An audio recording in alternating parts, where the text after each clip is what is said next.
कि आप जाके खामनेई को बचाइए ना। खामनेई को तो उसके घर में मार दिया और मुस्लिमों की जमीन पे बैठ के मार दिया, लेकिन मुस्लिमों के एक हलक में से जबान नहीं निकल रही है।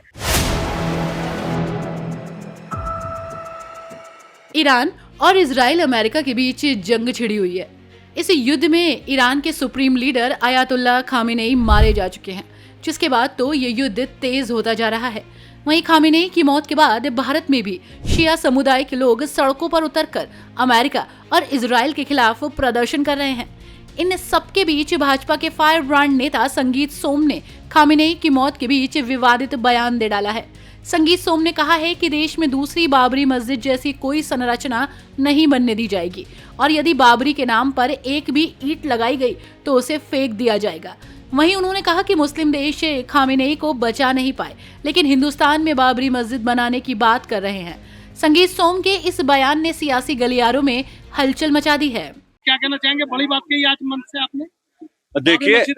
देखिए हमने 500 साल भगवान श्री रामचंद्र जी के लिए इंतजार किए, मंदिर के लिए इंतजार किए। 500 साल हमने कलंक झेला है बाबरी मस्जिद के नाम पे। अब हम दूसरी बाबरी मस्जिद देश में नहीं बनने देंगे। जिस तरीके से आक्रांताओं के नाम पे मंदिरों को तोड़ के बनाया गया, बाबर के नाम पे एक ईंट इस देश में नहीं लग सकती। चाहे जो हो जाए, यहाँ का सनातनी जाग चुका है और सनातनी यही कह रहा है कि आप जाके खामनेई को बचाइए ना। खामनेई को तो उसके घर में मार दिया और मुस्लिमों की जमीन पे बैठ के मार दिया, लेकिन मुस्लिमों के एक हलक में से जबान नहीं निकल रही है। उनके इतने बड़े सुप्रीम लीडर को मारा गया है, लेकिन भारत में बाबरी मस्जिद बनाने की बात करेंगे। अब किसी भी कीमत पर बाबरी मस्जिद इस देश में नहीं बन सकती। एक ईंट भी लगी तो ईंट का रोड़ा रोड़ा उखाड़ के फेंक दिया जाएगा। ये जो आप देख रहे हैं युद्ध एक तरीके से हुआ है, अमेरिका इजराइल खामनेई पे हमला, लगातार हमले चल रहे हैं, कई और मुल्कों पे हमले। देखिए जिस तरीके से दुनिया में मुस्लिम वर्ल्ड बनाने की तैयारी चल रही थी, वो उसका मुंह तोड़ जवाब इन लोगों ने दिया है। और अब मैं पूछना चाहता हूँ, कहाँ गए वो मुस्लिमों के रहनुमा? कहाँ गए वे मुस्लिमों के बड़े रहनुमा के जो अब मुंह में दही जम गई है सबके?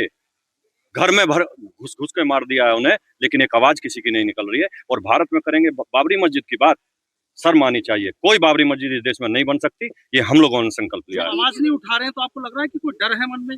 अब वो तो उनसे पूछिए। डरपोक कौन डरपोक डरेगी और क्या करेगी? मेरठ में कुछ हिस्से में ऐसे एरिया है। 2027 में भारतीय जनता पार्टी की सरकार बड़े मार्जिन के साथ उत्तर प्रदेश में बन रही है।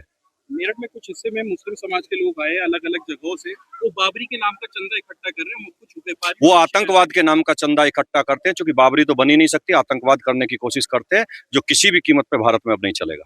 दरअसल भाजपा नेता संगीत सोम मेरठ में एक होली मिलन समारोह में शामिल हुए थे, जहां उन्होंने लोगों को संबोधित करते हुए मुस्लिम समुदाय पर निशाना साधा। उन्होंने आरोप लगाया कि मुसलमान बाबरी मस्जिद के नाम पर चंदा इकट्ठा नहीं कर रहे, बल्कि ये धनराशि आतंकवाद के लिए इस्तेमाल हो रही है। उन्होंने ईरान के प्रमुख नेता अयातुल्ला अली खामेनेई की मौत पर मुस्लिम समुदाय की चुप्पी पर सवाल उठाया और कहा कि इस मुद्दे पर वे कुछ नहीं बोलते। उनकी ही जमीन से उनके सुप्रीम लीडर को मार दिया गया और सभी चुप है। इसी के साथ संगीत सोम ने दावा किया कि 2027 के विधानसभा चुनावों में भाजपा पूर्ण बहुमत के साथ सत्ता में वापसी करेगी। लेकिन अब संगीत सोम के विवादित बयान ने प्रदेश के सियासी तापमान को बढ़ा दिया है। वहीं दूसरी तरफ विपक्षी दल भाजपा की नीतियों को लेकर भी सवाल खड़े कर रहा है। वैसे आपकी इस खबर पर क्या राय है, हमें कमेंट बॉक्स में जरूर बताएं।